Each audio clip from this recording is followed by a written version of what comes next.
नमस्कार दोस्तों, मैं लखनऊ से रवीन। दोस्तों, आज हम आपको एडीनियम के पौधे के बारे में बताएंगे कि हमने फरवरी के 3rd वीक में इसको रिपोर्टिंग किया था और कुछ पौधों की कटिंग यानी प्रूनिंग भी किया था और कुछ पौधों में तो बहुत ही अच्छी ग्रोथ हो रही है, पत्तियां भी आ गई हैं कटिंग के बाद और फ्लावरिंग भी होने लगी है। लेकिन अभी जैसा होना चाहिए था उस प्रकार से नहीं हो रहा है, क्योंकि मार्च के महीने में ही अब की बार गर्मी कुछ ज़्यादा पड़ने लगी है, जिसके कारण पानी की भी ज़्यादा आवश्यकता पड़ने लगी है और पर डे पानी देने से भी लगभग गमले सूख जाते हैं। आज हमने सवेरे ही पानी इसमें दिया है करीब 6 बजे के आसपास और ये शाम का वक्त है, लेकिन तमाम गमले इस तरीके से दिखाई दे रहे हैं कि जैसे इसमें पानी नहीं रह गया है। तो दोस्तों, अगर आप हमारे चैनल पर नए हो तो आप हमारे चैनल को सब्सक्राइब करें, जिससे अगला वीडियो जब भी हम इस प्रकार का कोई भी अपलोड करें तो उसकी जानकारी यानी उसका नोटिफिकेशन सबसे पहले आपको प्राप्त होता रहे और नई नई जानकारी आप हासिल करते रहें। तो आइए दोस्तों, हम अपने वीडियो को स्टार्ट करते हैं। ये एडीनियम का पौधा जो आप देख रहे हैं, इसको हमने रिपोर्ट किया है। सारे पौधे रिपोर्ट किए गए हैं, लेकिन कुछ पौधों में तो नई पत्तियां आ गई हैं प्रूनिंग के बाद, लेकिन कुछ पौधों में अभी बिल्कुल पत्तियां नहीं आई हैं। लेकिन थोड़ा टाइम लगेगा, सब में पत्तियां आएंगी। लेकिन अब इसमें क्या कमी है कि पत्तियां नहीं आ रही हैं, इसके बारे में हम चर्चा करेंगे। दोस्तों, हमको अपने पौधे की समय समय पर गुड़ाई भी कर देना चाहिए। इस तरीके से कोई भी नुकीला सामान जो भी हो, आपके पास चाकू हो या कोई चम्मच वगैरह हो, उससे आप छोटे छोटे गमलों में इस तरीके से अगर बराबर गुड़ाई करते रहेंगे तो आपका पौधा बहुत ही अच्छा ग्रो करेगा। तो इसलिए आप इस तरीके से पौधे की गुड़ाई करते रहें। अगर घास वगैरह हो जाए तो घास वगैरह भी समय समय पर निकालते रहें, कि जिससे आपका पौधा धीरे धीरे बढ़ता रहे, क्योंकि पौधे की देखभाल करने से ही पौधे का विकास होता है।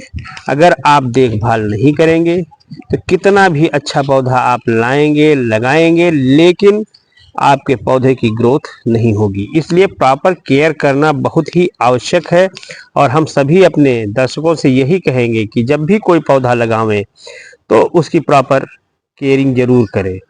और ये केयरिंग यही सब चीज़ें हैं कि घास निकाल दीजिए, पौधे की गुड़ाई कर दीजिए, उसमें खाद डाल दीजिए, पानी डाल दीजिए, ये सब चीज़ें। अब आज ही सवेरे हमने 6 बजे इसमें पानी डाला है, लेकिन गर्मी ज़्यादा होने के कारण इतनी टाइम भी ऐसा लग रहा है कि इसको पानी देना चाहिए, लेकिन पानी के अतिरिक्त आज हम इसमें खाद कैसे डालें इसके बारे में विशेष रूप से चर्चा करेंगे, क्योंकि हमारे पास इस समय घर में केवल डीएपी खाद ही है, तो डाई अमोनियम फास्फेट जिसे कहते हैं। तो इसमें थोड़ा थोड़ा हम इसे डालेंगे। तो हमने एक ये छोटा सा जो जग है, आप देखें, इस जग में हमने करीब 100 से 150 ग्राम के आसपास में डीएपी खाद डाल दिया है और उसको घोल तैयार कर दिया है। घोल तैयार करने से फायदा ये होगा कि खाद आपकी नियमित मात्रा में बिल्कुल पौधे के डायरेक्ट लग जाएगी, क्योंकि वैसे खाद गलने में हो सकता है टाइम लगे, लेकिन जब हम घोल बना करके डालेंगे तो ये बहुत ही डायरेक्ट काम करेगी। इस प्रकार से हमको अपने पौधों के जड़ के थोड़ी दूरी पर खाद डालना होता है। खाद डालने से पहले हम इसको किसी भी डंडे से या चाकू से या जो भी है आपके पास, उसको हिला लें कि जिससे उसका मिश्रण जो तैयार हुआ है वो मिश्रण बराबर सब जगह पहुंच जाए। और खाद जब भी डालें दोस्तों तो जड़ से थोड़ी दूरी पे डालें। कभी भी जड़ के पास खाद न डालें। ये तरीका होता है खाद डालने का। अगर घुली हुई खाद आप डाल रहे हैं, बाकी वैसे भी अगर खड़ी खाद भी डालते हैं आप, ये जो दानेदार होती है, उसको भी कभी पौधे के जड़ पे बिल्कुल नहीं डालना चाहिए। जड़ पे डालने से हो सकता है कि मात्रा ज़्यादा हो जाए, तो आपके पौधों को नुकसान भी पहुंचा सकती है।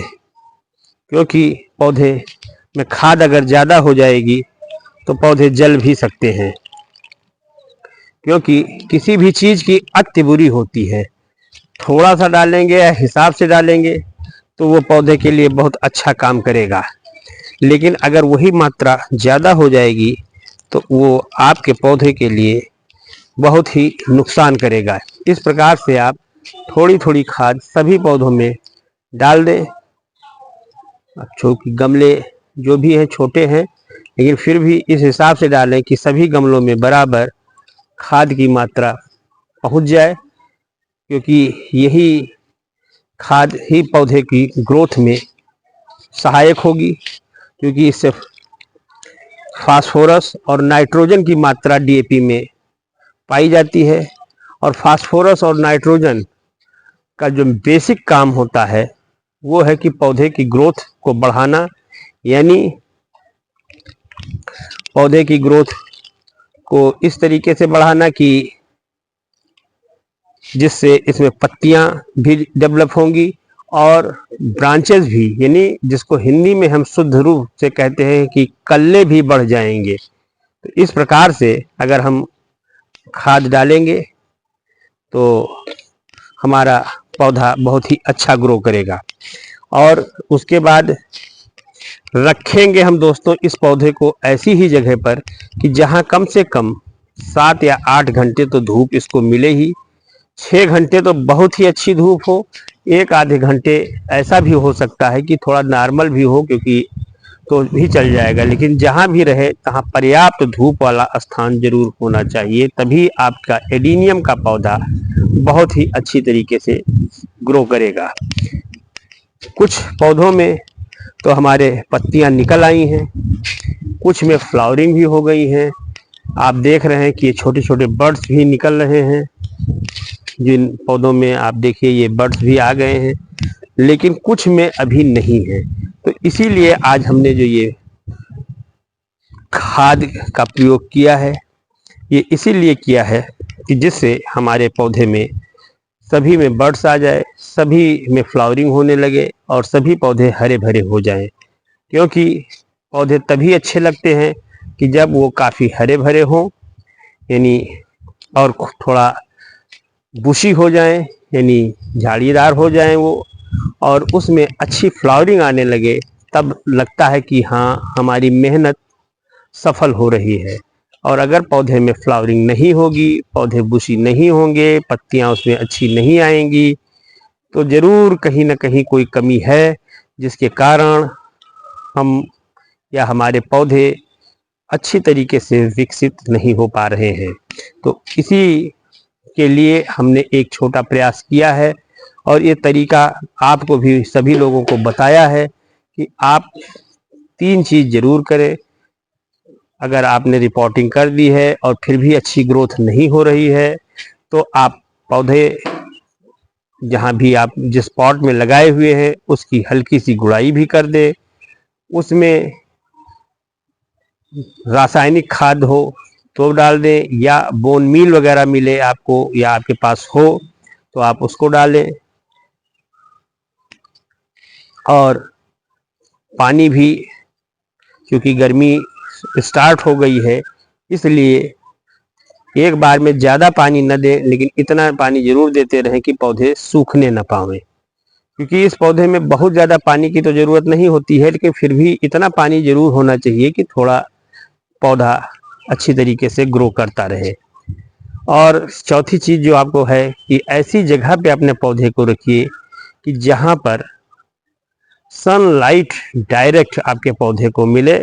फिर ऐसा ना हो कि सनलाइट के अभाव में आपका पौधा, यानी उसका कोडेक्स पिलपिला हो जाए या चिपचिपा हो जाए, इस तरीके से आप अपने को पौधे को बचाते हुए अच्छा कार्य कीजिए कि जिससे आपके पौधे की ग्रोथ हो, अच्छी फ्लावरिंग हो और तभी आपकी मेहनत सफल होगी। तो दोस्तों आज के वीडियो में बस इतना ही। अगर आपको हमारा ये वीडियो पसंद आया हो तो आप हमारे चैनल को लाइक करें, सब्सक्राइब करें तथा शेयर भी करें। धन्यवाद। जय भारत, जय हिंद।